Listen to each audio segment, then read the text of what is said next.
Tarde a todos, então, sejam todos muito, muito bem-vindos a mais essa roda virtual de conhecimento. E, de pronto, vou passar a palavra para a sempre Ana Laura Madeira, para que ela apresente, né, a nossa palestrante de hoje, que vai estimular aí o nosso diálogo com um tema tão importante. Laura, a palavra é tua.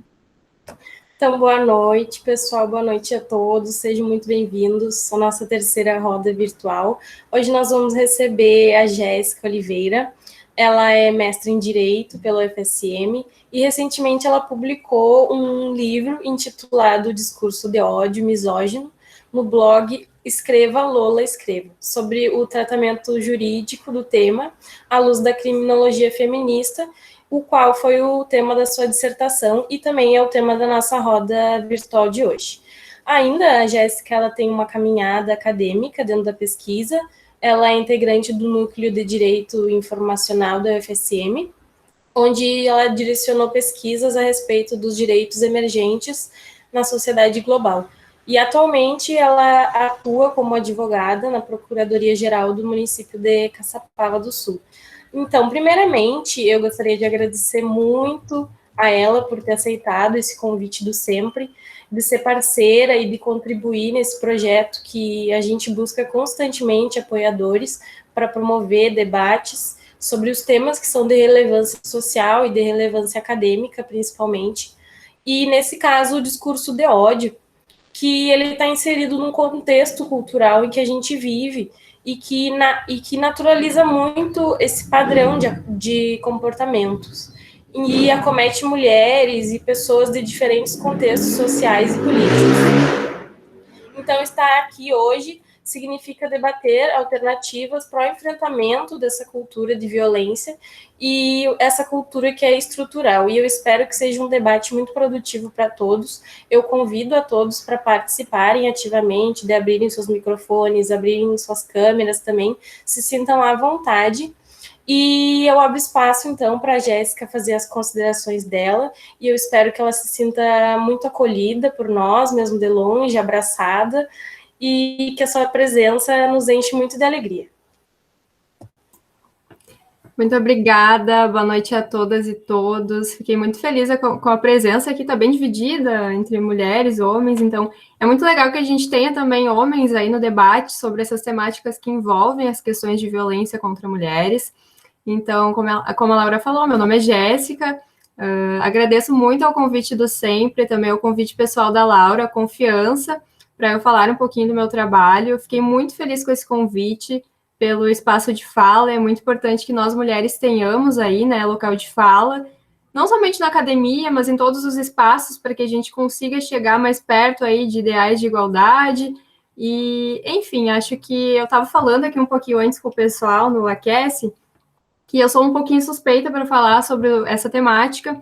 É uma temática que me toca muito, que eu pesquisei no mestrado em Direito, que eu fiz no programa de pós-graduação em Direito da UFSM, sob orientação da professora Rosane Leal, que eu não posso deixar de mencionar aqui, que comentei com o pessoal antes, ela é incrível, ela tem conceito de discurso de ódio, que é reconhecido nacionalmente, então ela me inspira muito aí na temática para pesquisa. E foi, então, oportunizado a mim o espaço para falar sobre o meu livro, sobre o meu trabalho de dissertação, como a Laura falou, que tem como temática os discursos de ódio contra mulheres na internet. Aí eu analisei um blog, que é o blog Escreva Lola Escreva, que é um blog que eu não sei se a maioria conhece aqui, talvez não, mas é um blog que já existe há anos aí, que é um blog feminista, não é acadêmico, e ela debate sobre várias temáticas muito pertinentes, assim, traz para o blog temáticas sobre feminismo, sobre política, sobre literatura, sobre cinema. Enfim, depois eu vou falar um pouquinho do blog para vocês, mas também, ao final, eu analisei o tratamento jurídico do tema dos discursos de ódio contra mulheres na perspectiva da criminologia feminista, que é uma nova criminologia que vem aí para trazer conceitos trazidos por mulheres, para mulheres e sobre mulheres. Mas, enfim, eu gostaria já de iniciar com vocês explicando o que são esses discursos de ódio, porque eu acho que é importante traçar um conceito para que se compreenda o que é essa nova modalidade discursiva aí. Depois eu quero abrir para o debate, obviamente vou fazer uma fala resumida, um pouquinho do trabalho, porque eu acho que o debate é onde a gente mais tem essa troca ativa, né? É muito mais legal estar em contato com vocês, porque eu vou rememorando alguns pontos do trabalho, eu acho que eu vou aprendendo também, porque acredito que com as práticas de mediação, eu havia falado anteriormente, eu posso até chegar a novas respostas para o problema do meu trabalho. Mas, enfim, pessoal, os discursos de ódio são aqueles discursos que visam a incitar a violência, a discriminação, a hostilidade, o preconceito contra uma pessoa ou um grupo de pessoas em virtude de características muito específicas, que seriam características, por exemplo, físicas, características da condição física, da orientação sexual, de gênero, de raça, de etnia, dentre outras variadas características que poderiam ser elencadas. O discurso de ódio, ele precisa ser externalizado. Ele não pode ficar no pensamento apenas, tu precisa chegar e exteriorizar aquele teu pensamento de ódio através de um meio social. E esse meio social pode ser a internet, que é um local público. Eu acho que nós temos que ter ideia sempre de que a internet não é um local privado. Acho que muita gente se ampara nessa ideia, né? Ah, eu vou publicar na internet, vai ficar só ali no meu grupo de amigos, mas não. Tudo que nós publicamos percorre um caminho que nós nem podemos imaginar, muitas vezes, onde vai chegar, né? Então, o discurso de ódio é esse discurso que visa, então, diminuir, incitar a violência contra outra pessoa em virtude dessas características que são muito específicas. Geralmente, os discursos de ódio vão se voltar contra grupos que foram historicamente oprimidos, como nós, mulheres, algumas mulheres muito mais do que outras, levando-se em consideração questões interseccionais de gênero, classe e raça, também negros, comunidade LGBTQI+. Esses são os alvos reiterados dos discursos de ódio. E esse é um discurso que visa criar, então, categorias discursivas que vão dizer que algumas pessoas são superiores e outras inferiores. E essas inferiores são passíveis de ataques violentos das mais variadas formas, né? São rechaçadas, são desumanizadas, são expostas, são excluídas de um meio social. Então, essa violência, ela pode ser tanto verbalizada, como também escrita, né, trazida para o meio da internet, que é esse meio muito complexo. Vocês estão me ouvindo? Ok.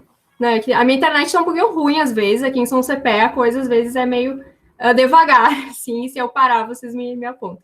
Tá ótimo, Jéssica, tá perfeito. Áudio e vídeo.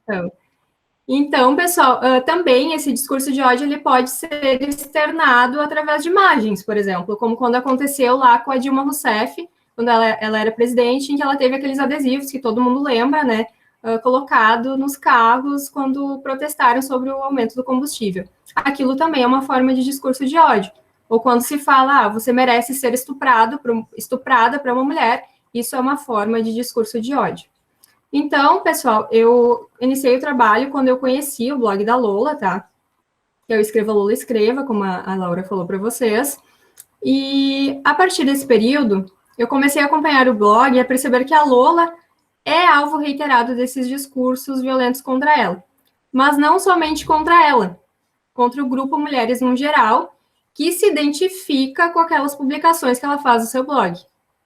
Então, a Lola ela traz um espaço de voz, de fortalecimento para outras mulheres, que são mulheres que se identificam com essas pautas feministas. Ela traz questões de gênero para o debate, ela fala sobre política, sobre assuntos que muitos homens acreditam que mulheres ainda não podem falar. Então, a Lola ela causa esse incômodo aos homens, mas principalmente a alguns homens, que eu vou explicar depois para vocês quem são esses homens.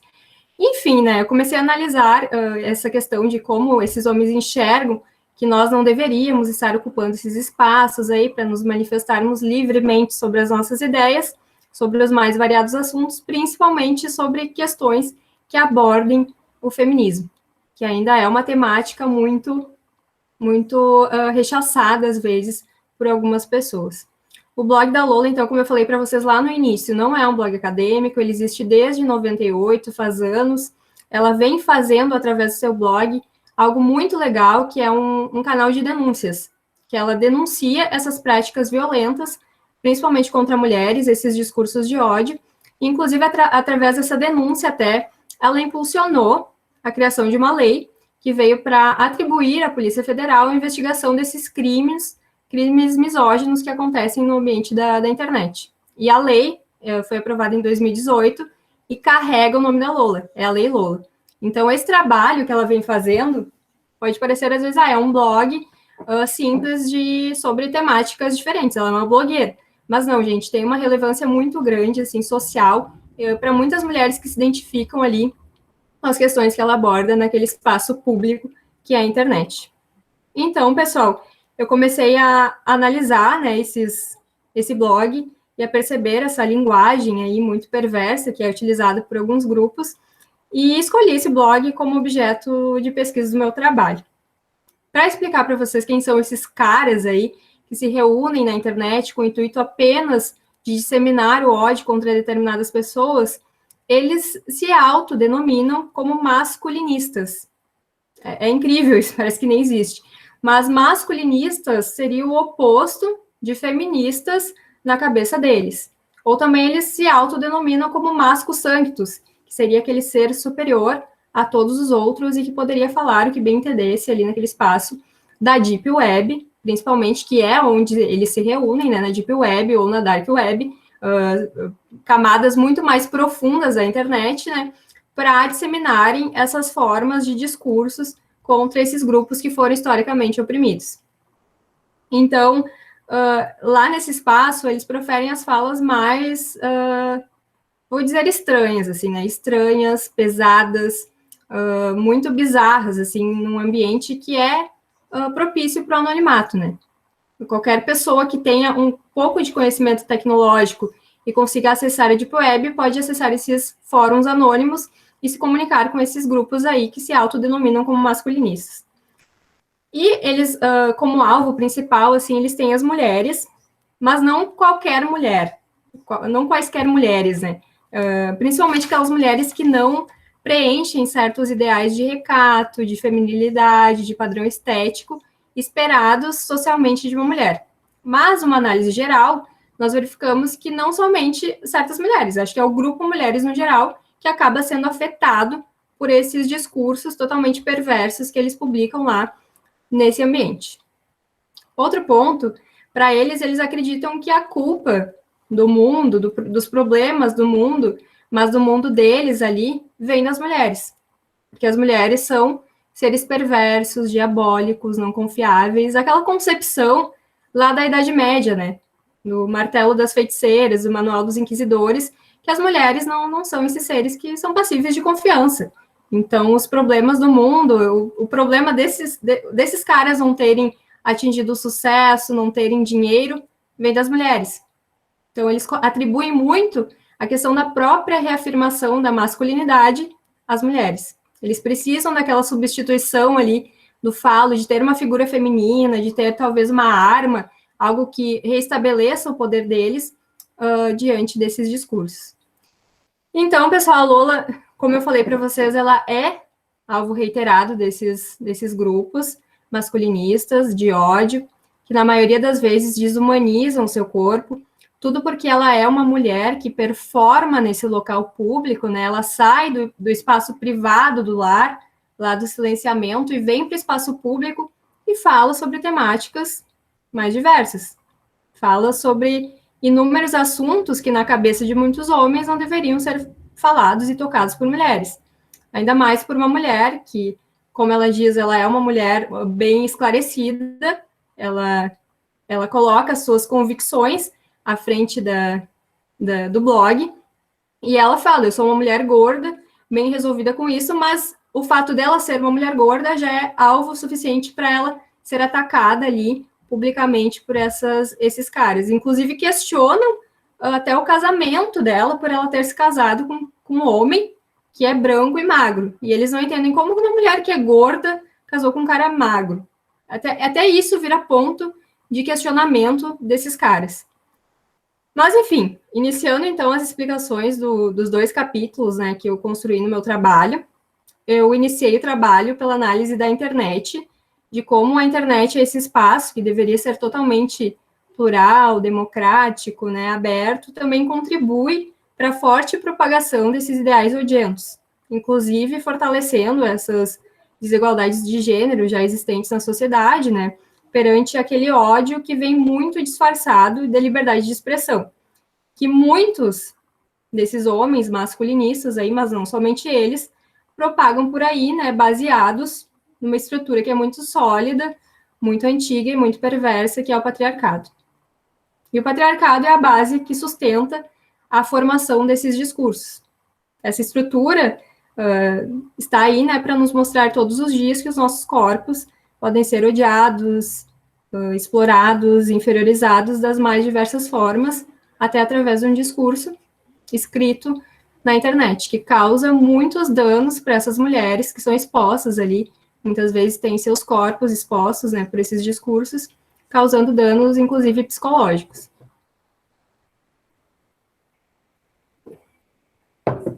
Esses discursos, pessoal, obviamente não acontecem apenas no...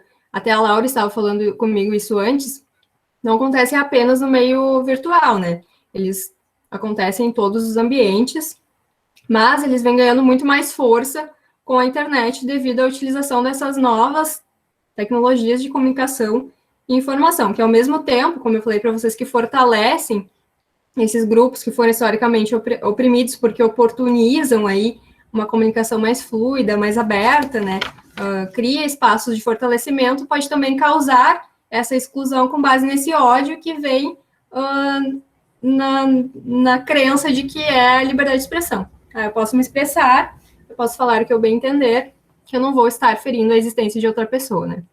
Ou seja, a internet é muito esse ambiente que é ambivalente, né?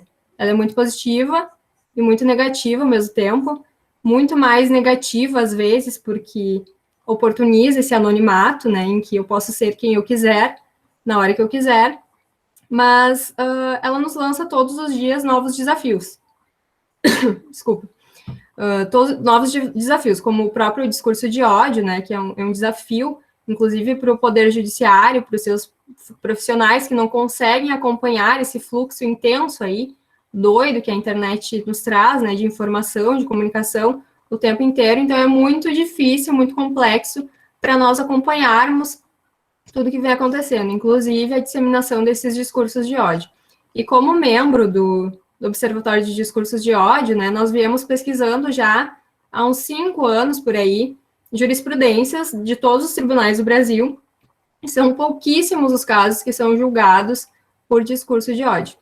E discurso de ódio contra a mulher, nós não temos nenhum, nós nunca encontramos.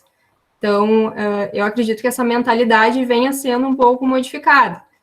Desde o ano passado tem algumas ações já de indenização por danos morais, que já vem sendo atribuída à categoria de discurso de ódio também. Então, vem acontecendo uma modificação desse pensamento aí, e eu espero que continue, né? Espero que siga tendo avanços.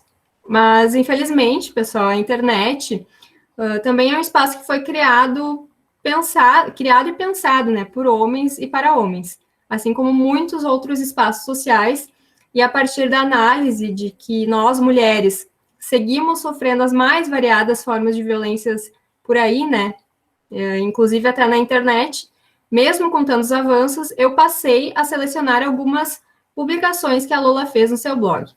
Eu não vou me deter a explicar cada uma delas, porque foram 10 publicações, e caso vocês queiram dar uma olhadinha, porque quando eu conto, assim, parece até mentira, sabe, que isso aconteça, em pleno século XXI, esse tipo de fala, vocês podem dar uma olhadinha no meu livro, que tem, ele foi disponibilizado totalmente gratuito na internet, eu posso passar o link depois para vocês, e eu coloquei lá, fiz a análise de cada publicação, e ao final coloquei as imagens dessas falas que acontecem nos chats, né, que são os fóruns anônimos. Mas, pessoal, essas 10 publicações, como eu falei para vocês, dão aquele nó no estômago, são muito pesadas. Acho que foi a fase mais difícil da minha pesquisa, assim, ficar aqueles meses pesquisando, porque, como eu disse para vocês, é muito difícil acreditar que isso ainda aconteça, mesmo que aconteça muitas vezes de forma velada pelas pessoas que nós conhecemos, mas nesse ambiente, elas são totalmente externadas, assim, de uma forma sem filtro. Elas acontecem numa comunicação muito violenta, com julgamentos morais, em que não se observa aquilo que se fala, muito menos aquilo que se ouve ou que tem que ser ouvido. Então, esses caras, eles se baseiam muito em fatos totalmente rasos, em padrões estéticos e sexuais impostos às mulheres, e nesses ideais de recato e feminilidade que se espera. E esses discursos acabam carregando, então, uma carga muito alta de misoginia, né? Eles até se estressam, assim, se desentendem entre eles mesmos, porque às vezes eles não compactuam com as ideias um do outro, eles acabam criando brigas lá generalizadas entre eles mesmos.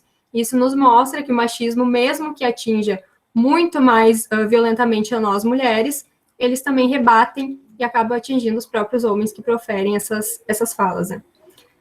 Lá nessas postagens acontecem assim, títulos de publicações desde como estuprar uma novinha. Por exemplo, eles colocam lá um título, colocam fotos, xingam mulheres que são de universidades federais, eles reforçam totalmente essa cultura muito perversa, que é a cultura do estupro. Eles combinam atos de violências também reais, que saem desse espaço virtual e vão para o mundo real. Muitos desses ataques e massacres que acontecem nas escolas são crimes de ódio, que eles começam nesses ambientes. Foi comprovado já, por exemplo, do Realengo, do Wellington, ele entrou nesses fóruns anônimos antes, inclusive no Dogolotian, que é um desses chains aí que são dos masculinistas, e compactou todo o ataque ali, coletando informações com os outros membros para fazer esse ataque se tornar real. Ele aconteceu, infelizmente. Eles chamam mulheres de merdalheres, de vários estereótipos. Eles pegam imagens da Lola e fazem montagens com seu corpo, como se eles fosse um corpo morto, colocam armas de fogo, chamam ela de porca, de porco, de personagens, desumanizam totalmente essa figura. E estão sempre tentando achar pessoas para que efetuem a morte da Lola. Prometem pagamento em dinheiro, fazem, assim, horrores naquele espaço. Mas só para exemplificar para vocês, teve um caso que particularmente me marcou muito, assim, e aconteceu em São Paulo, há 5 anos atrás, que foi de um membro desses masculinistas que ele chegou relatando uma desilusão amorosa.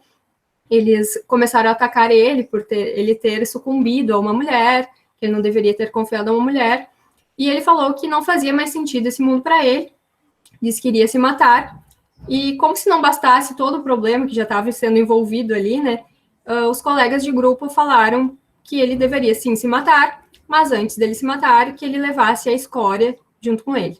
E a escória, eles escreveram lá, eram mulheres, judeus e negros. E ele fez isso. Ele saiu na rua, disparou com uma arma de fogo contra 2 mulheres aleatórias, que eram um casal, uma delas veio a morrer, e depois ele se suicidou. Isso aconteceu em 2015, aqui em São Paulo, no Brasil, e é um caso muito recente. Então, é para nós vermos, né, como que esse ódio atinge o outro. Como é algo que parece banal, assim, como quando nós falamos, é só um ambiente de conversas, talvez seja gente louca, talvez seja gente que não tenha tanto conhecimento, não. São pessoas que têm conhecimento, que têm acesso à internet, que têm acesso à tecnologia, que sabem acessar esses ambientes, e nos mostram, né, como esse ódio é um sentimento muito intrínseco, que vem de dentro para fora, que atinge o outro, que mata muito pela falta de diálogo, de compreensão, e também de como essas construções narrativas, né, apenas querem nos silenciar como mulheres e nos colocar de volta num local do qual nós acabamos de sair, que são esses locais de custódia, como o próprio lar, que são locais que nos silenciam e nos deixam presas ali, de forma que nós não vamos vir a expressar nossas opiniões.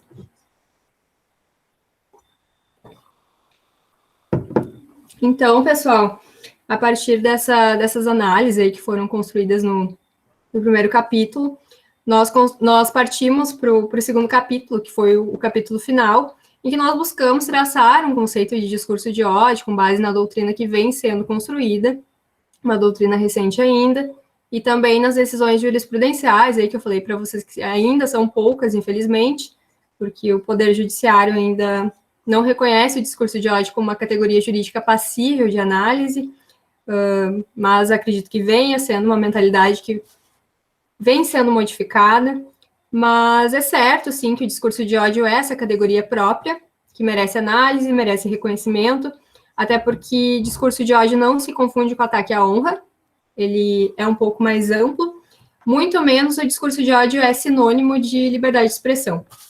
Isso é algo que a gente vem ouvindo por aí, acho que todo mundo já viu compartilhamento sobre essa questão, e bem pelo contrário, né? O discurso de ódio é uma afronta a diversos direitos fundamentais, como o direito à dignidade humana, a própria liberdade de expressão, tendo em vista que quando uma manifestação de ódio vem a ser propagada, automaticamente deixa de existir espaço para que se construa um diálogo que seja plural, seja democrático, esperado aí de uma sociedade, um Estado laico, e como já se sabe, né, liberdade de expressão é um direito previsto e garantido constitucionalmente, direito fundamental, mas isso não significa que qualquer pessoa possa falar o que bem entender em relação a outra pessoa, até porque a liberdade de expressão termina quando se coloca em risco a liberdade de outra pessoa e também em risco a sua própria existência. E é aí que mora o perigo todo, que surgem esses discursos odientos, né? E por fim, eu não vou me deter muito a entrar nessa parte, mas nós finalizamos o trabalho falando e analisando, na verdade, né, se era viável ou não criminalizar esses discursos de ódio contra mulheres, e para isso nós nos amparamos da perspectiva, dessa nova perspectiva da criminologia feminista, que é essa visão pensada e construída aí sobre a visão de mulheres, para mulheres e sobre mulheres. Claro que no decorrer do trabalho, né, de 2 anos, surgiram algumas conclusões diferentes que vieram para o debate, mas a que nos pautamos no final para a conclusão foi de se basear num programa de direito penal mínimo para enfrentamento desses problemas, né, dos discursos misóginos na internet, modelo que vai ao encontro de ideais e comportamentos que não venham a reproduzir tantos machismos, misoginias e preconceitos num ambiente penal, né, que já é um ambiente cheio de estigmas, de seletividade. Então, a resposta veio ao encontro dessa perspectiva feminista. Nós chegamos à conclusão de que sim, as mulheres necessitam de uma proteção estatal e principalmente do reconhecimento de que existem direitos à autodeterminação e à proteção dos seus corpos. Essa resposta não é, por óbvio, única, né? Ela estaria atrelada a outras ações, sejam elas estatais, comunitárias, ou até mesmo trazendo aqui para o grupo, né, pela mediação, pela resolução do conflito, através desse processo que é voluntário, né, que poderiam surtir efeitos positivos e coletivos, de ordem coletiva mesmo, para essas mulheres que são atacadas aí quase que diariamente, né, falando da Lola, que foi meu objeto de pesquisa, por esses homens que se reúnem nesses espaços complexos da internet, apenas para disseminar o ódio. E se fosse fácil, né, pessoal, acredito que seria muito mais tranquilo se fosse só a questão jurídica, mas não basta a questão jurídica para resolver esse problema, porque uma das grandes problemáticas dos discursos de ódio ainda é a capilaridade da intolerância e a falta de mecanismos sociais para tratar esse problema, principalmente diante dessas grandes ondas de viralização de ódio, né? Nós presenciamos muitos dos nossos governantes, infelizmente, que deveriam ser exemplo positivo de algumas condutas, proferirem falas publicamente tão odientas, né, que naturalizam esses comportamentos.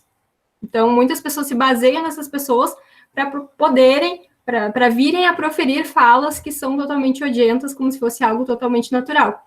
E isso é perigoso demais, porque coloca em risco a nossa democracia, a nossa liberdade de ser e de agir aí como mulheres, né? Então, esse foi um resumo, assim, do meu trabalho. Eu quero abrir para o debate, porque eu acredito que vai ser muito mais engrandecedor aí, para que nós tenhamos essa troca. Muito obrigada.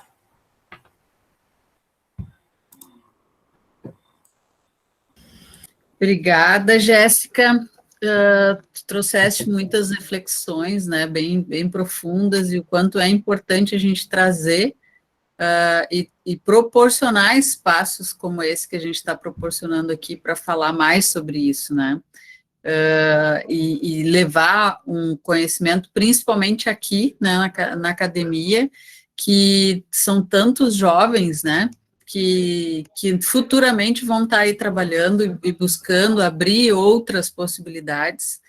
Me parece que isso passa por uma mudança de cultura muito profunda, né, e tem tudo a ver com a possibilidade da cultura da paz, que é um conjunto de atitudes, valores que precisam ser internalizados, mas a gente precisa olhar para isso e falar sobre isso, né? Então, eu te parabenizo pela pesquisa e agradeço, né, por todo esse empenho e imagino o quanto deve ter sido desafiador, sim,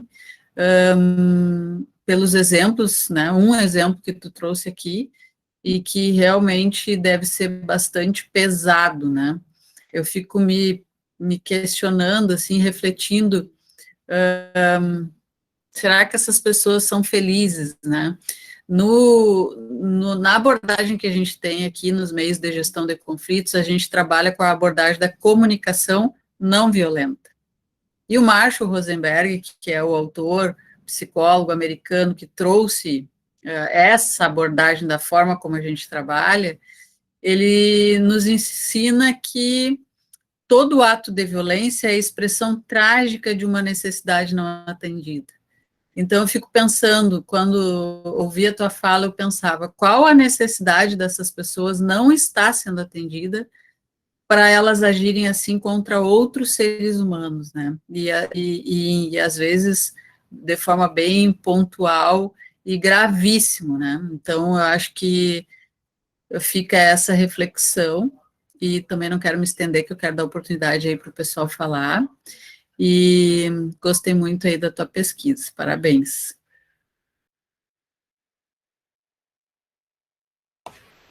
Gostaria de agradecer a exposição da Jéssica e gostaria de colocar um questionamento, né?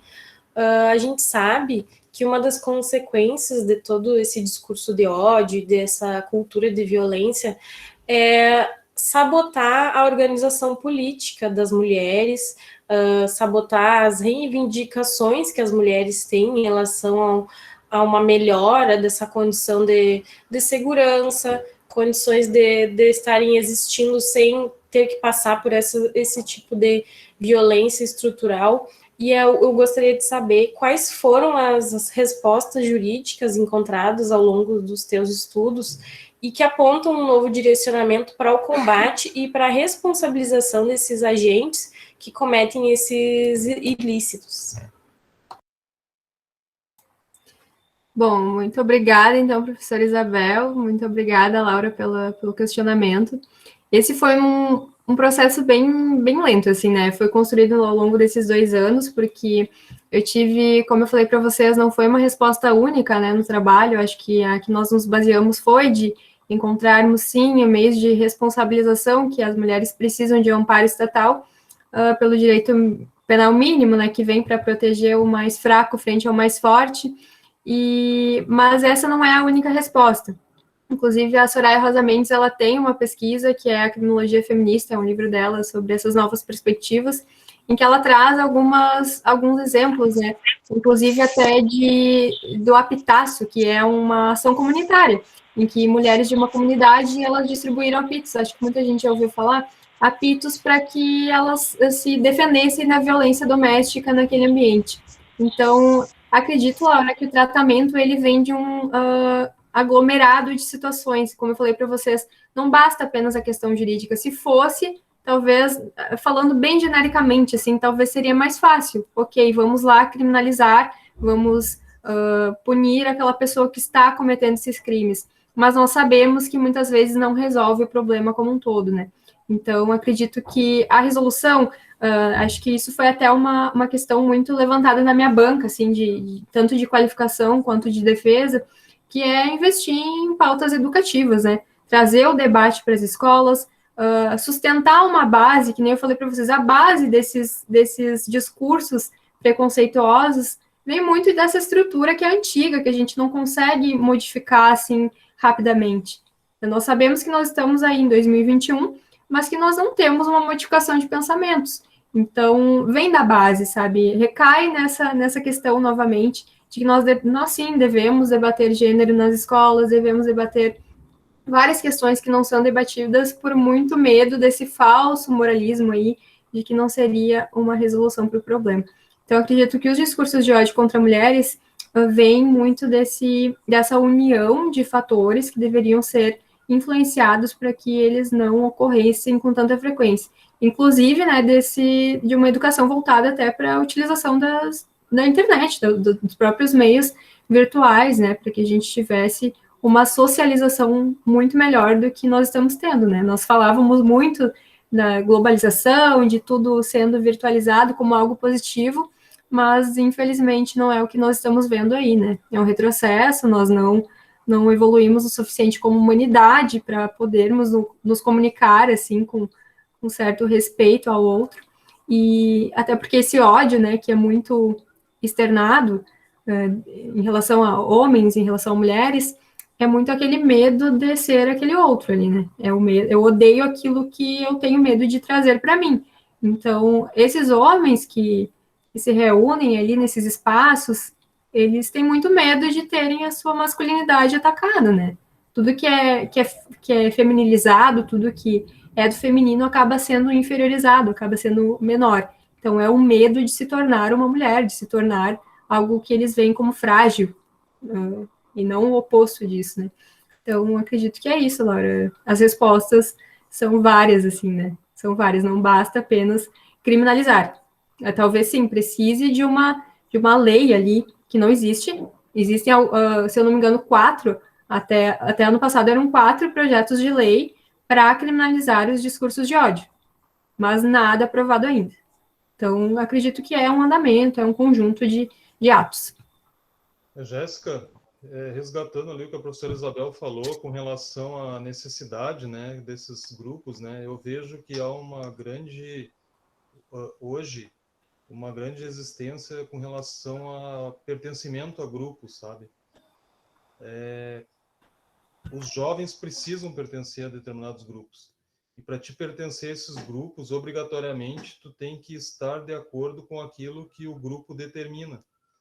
Daí, citando o caso que tu falaste ali de São Paulo, fica bem nítido isso. No momento em que ele ele compreendeu que o comportamento dele não era adequado, né, ou que o pensamento que estava sendo mantido naquele grupo não era condizente com o ideal que ele deveria seguir, ele foi severamente criticado, ele não teve suporte psicológico necessário para não vir a cometer o suicídio, e ele ainda acabou vindo a praticar os atos de violência, né, com a morte dessas pessoas aí que tu mencionaste. Então, para ver o quanto é forte essa questão do pertencimento, né? É imposto assim de cima para baixo, e a pessoa ela não consegue refletir, né, quando chega a esse momento aí do que ela está fazendo efetivamente de certo e de errado, né? Nossa, é exatamente isso que tu trouxe aqui para o debate, é um ponto muito... acho que é o ponto central da questão, sabe?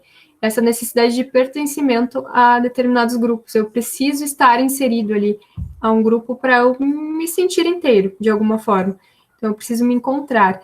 E eu analisando ali, como eu fiz análise de discurso, que eu fui muito pela linguística, eu não me utilizei do direito nessa parte do trabalho, né? Eu pude perceber que tem muita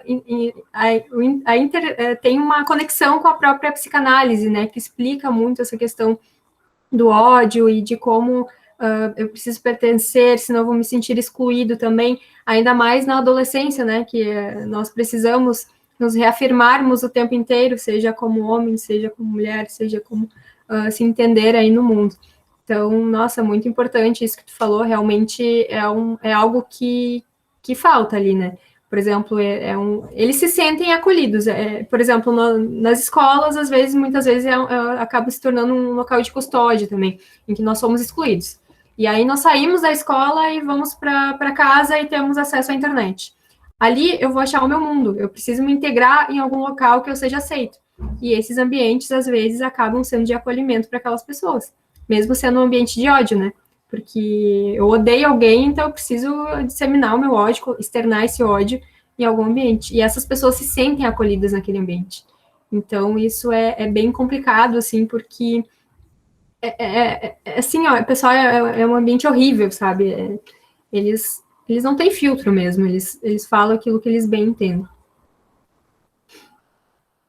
Complementando a colocação que a Cris fez a respeito dessa cultura, né, do ódio, ela requer muito mais um compromisso nosso, de nós que estamos vendo que isso está acontecendo, que a gente se responsabilize também pelas situações que estão acontecendo, porque muitas vezes isso acontece de uma forma velada, como tu falou, dentro da nossa família, dentro do nosso ambiente de amigos, dentro do nosso círculo íntimo, e nós temos que nos responsabilizar por esse tipo de situação, de corrigir as pessoas, para que as pessoas enxerguem outras pessoas como seres humanos, e não como uma liberdade de expressão. Então, eu acredito que a gente, para combater esse discurso de ódio, a gente muitas vezes tem que se colocar numa posição ativa, de ativistas, da gente cobrar novos posicionamentos das pessoas e de a gente não estar aceitando e não estar sendo conivente, muitas vezes, porque tem pessoas, e que cabe dentro do pertencimento, como vocês estavam falando,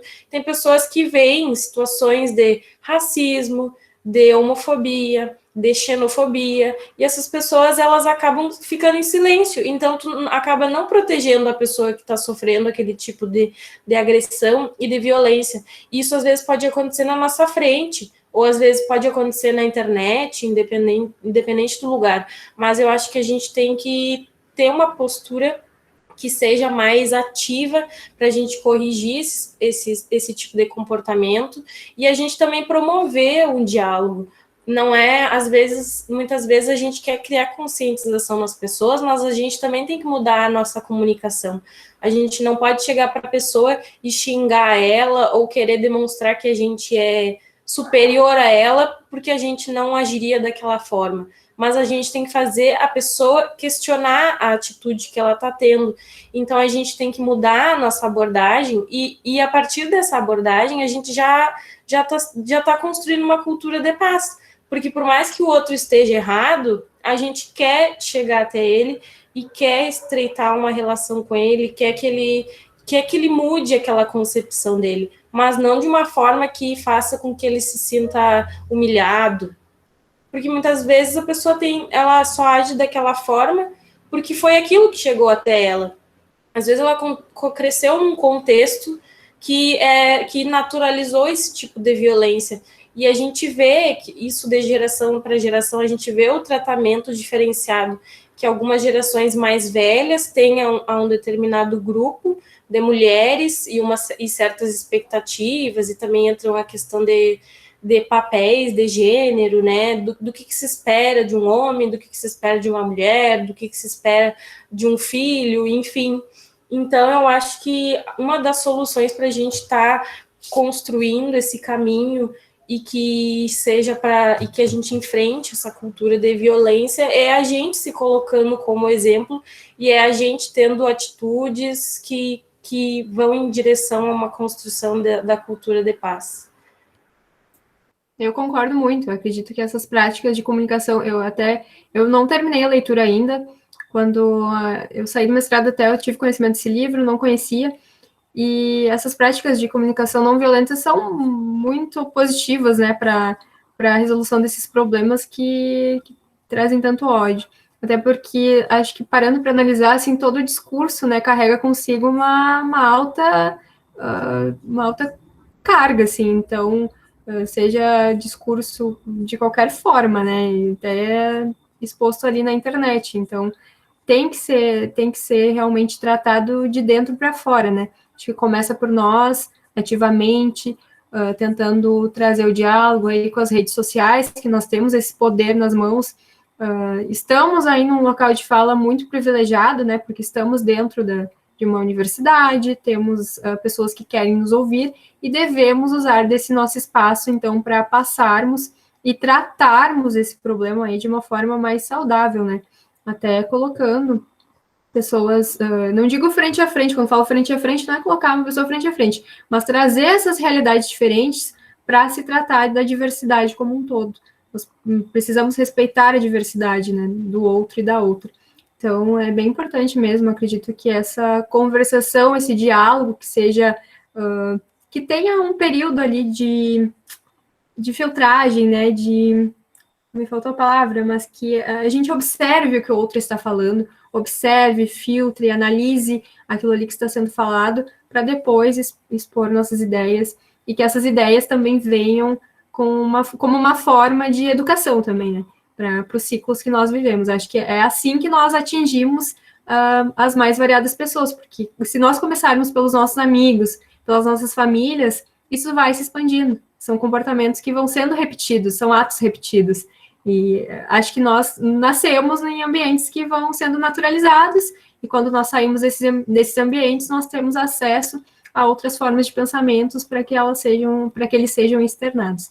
Então, é isso, né? Acho que é um processo lento, mas eu acredito que nós estamos a caminho disso. Não vejo nenhuma mãozinha levantada aí, né? Então, mas tenho certeza que estão todos refletindo muito sobre o que foi dito aqui. E é incrível, Jéssica, como tudo isso vai se alinhando com a proposta do Sempre, quando trabalha com a temática da justiça restaurativa, quando trabalha com a temática da comunicação não violenta, promover espaços seguros de diálogo, né, de reconhecimento do outro, é o que os círculos de construção de paz, por exemplo, promovem, né? E a Kay Pranes, que é uma das nossas grandes mestres nesse trabalho, que é uma norte-americana, ela diz que todo ser humano deseja e busca e tem necessidade de reconhecimento e pertencimento, mesmo que de uma forma inconsciente. E quando nós estamos num círculo onde todos são enxergados, né, onde todos são reconhecidos na sua diversidade, ou na sua potencialidade, ou nas suas fragilidades, porque somos todos humanos, ele se sente pertencente àquele espaço, ele se sente respeitado. Eu me reconheço na história do outro. E aí, aos poucos, isso se torna pedagógico. Então, eu fico extremamente feliz com esse nosso diálogo de hoje, em compreender que nós estamos no caminho certo, de pensar numa cultura de paz ativa, como disse a Laura, né? Não é numa cultura de paz de se recolher e, bom, eu estou em paz comigo mesmo, e eu não consigo fazer algo diferente, né? Não, é ter atitude, é ter uma paz ativa, e sim ser ativista dessa cultura, dessa linguagem, e provavelmente compartilhar boas atitudes, né? Não dizer o que tem ou que não tem que fazer, que isso é um julgamento e uma avaliação, mas sim fazer. Porque muitos de nós podemos dizer que é errado o que essas pessoas fazem. Mas e quantas vezes a gente talvez tenha feito algo um pouco parecido, mesmo nas redes sociais, quando nós vamos nos colocar, muitas vezes, para eu colocar minha opinião, eu tenho que agredir o outro. E talvez seja essa chave que a gente precisa virar. Eu posso dizer o meu sentimento e a minha necessidade em relação a uma situação, mas para isso eu não preciso julgar, criticar, avaliar e apontar o outro. É o que eu sinto, qual é a minha necessidade. E aí, então, o que eu estava dizendo é que eu fico muito feliz, porque o trabalho todo que a gente vem desenvolvendo, tanto na Promotoria Regional de Educação, onde eu atuo, como assessora, é a promoção de valores na educação que caminham para essa cultura, né, de paz ativa, promovendo os círculos de construção de paz, ou mesmo práticas restaurativas no ambiente escolar, promovendo um espaço, porque tudo isso que tu nos traz hoje, se a gente for ver, existe uma regra de hierarquia que muitas vezes ainda, eu não vou dizer nem lá na escola, até na própria universidade, que se um aluno se sobrepõe ao professor, mesmo em conhecimento ou reflexões, o professor cala aquele aluno. E ele tem formas muito hierárquicas para fazer isso. Então, se esse sujeito que deveria ser um espelho, né, ou alguém para a gente se tomar, age dessa forma, como que esse sujeito... E aí é um exemplo aqui, por exemplo, eu escutei muito isso na minha vida, né? Que quando tu busca aí as ascensões da graduação, depois a pós-especialização, depois o mestrado, depois o doutorado, o pós-doc, e em cada etapa dessas, muitas vezes tu come o pão que o diabo amassou, ou que o orientador amassou. E aí depois quando tu chega lá, tu esquece de tudo isso e tu quer fazer a mesma coisa que fizeram contigo com a pessoa que veio atrás de ti. E eu nunca consegui compreender isso. Não consegui compreender, porque eu sou tão feliz quando as pessoas, quando eu posso contar com as pessoas e aprender como a gente está aprendendo aqui hoje, né? Porque nós nunca sabemos tudo. Então, eu acredito que promover espaços de diálogo, e esse de hoje é um deles, né? Onde as pessoas se dedicam a um tema e a gente poder, num espaço seguro de respeito, porque todas as colocações são importantes. Pode ser que eu não concorde em algum momento com alguma coisa, mas eu vou sair refletindo sobre aquilo. Em algum momento pode ser que eu mude de opinião, mas para isso eu não preciso agredir o outro.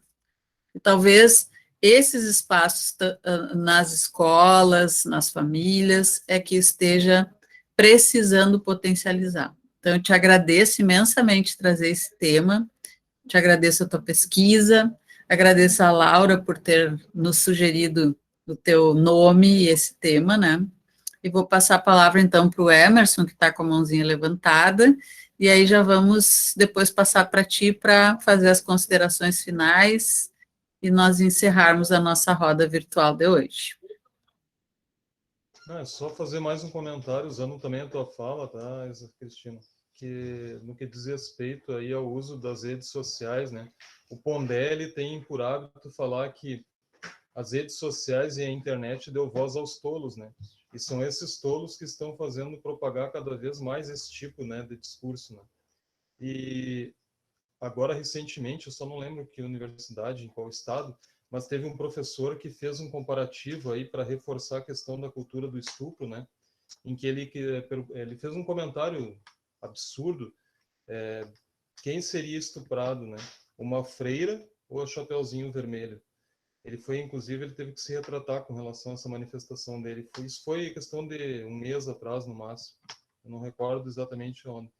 Mas então, tu acabaste de falar, né? As pessoas que detêm conhecimento, que em tese, né, têm mais conhecimento, mais informação, que deveriam estar difundindo uma ideia diversa desta, são aquelas que estão ainda, né, fazendo com que isso se perpetue, né? Aquelas pessoas que estão aí dentro das universidades, que estão no centro do saber, em tese, né, são pessoas que ainda continuam, né, compartilhando com esses tolos, né, que se manifestam também na internet, dando para eles, né, mais ênfase ainda.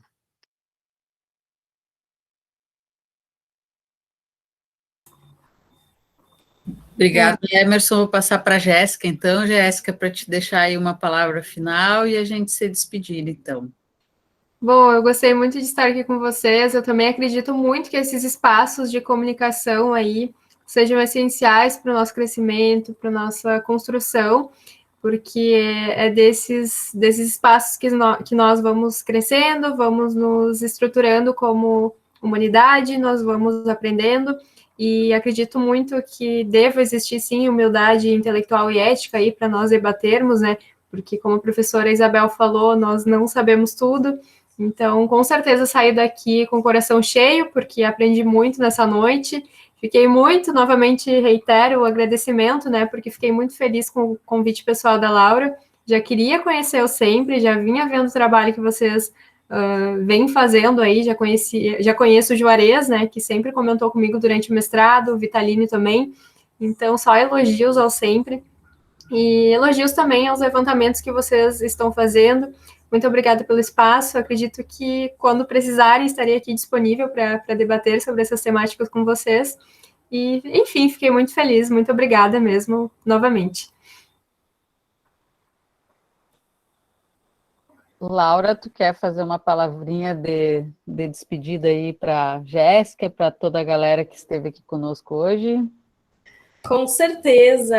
Ai, pessoal, assim, o meu coração tá cheio também de ter tido essa oportunidade, de ter vocês aqui conosco, para a gente pensar, contribuir, principalmente para a gente se apoiar e utilizar os espaços para que a gente consiga promover esses debates que são tão importantes. A gente que é tão privilegiado, que a gente tem acesso à educação, a gente tem, é o nosso dever, na verdade, de estar promovendo esses espaços para que a gente consiga compreender uns aos outros e lembrar que nós temos grandes desafios na nossa frente, então por isso que é importante a gente estar sempre no ativismo e é bom a gente estar sempre assumindo uma postura da cultura que a gente quer produzir, principalmente. Então, eu fico muito agradecida ao Sempre, principalmente, e à Jéssica, e espero que vocês tenham gostado e retornem também para as nossas próximas rodas. Nós temos outras temáticas importantes. E Jéssica também, se quiser voltar para os nossos próximos encontros e contribuir com a gente, seja muito bem-vinda também. E é isso, pessoal. Boa noite. Muito obrigada, então. Boa noite. Se cuidem, cuidem dos seus e seguimos aí cuidando não só nossas atitudes, mas da nossa linguagem, né, os valores que nós desenvolvemos, que as atitudes são um grande aprendizado também, né? Como disse a Jéssica, vem de dentro para fora. Às vezes eu aponto muito o outro, mas não percebo as minhas atitudes, né? Seguimos em frente e muito obrigada por terem estado conosco. Até a próxima roda virtual. Temos mais uma agora, até o final do semestre.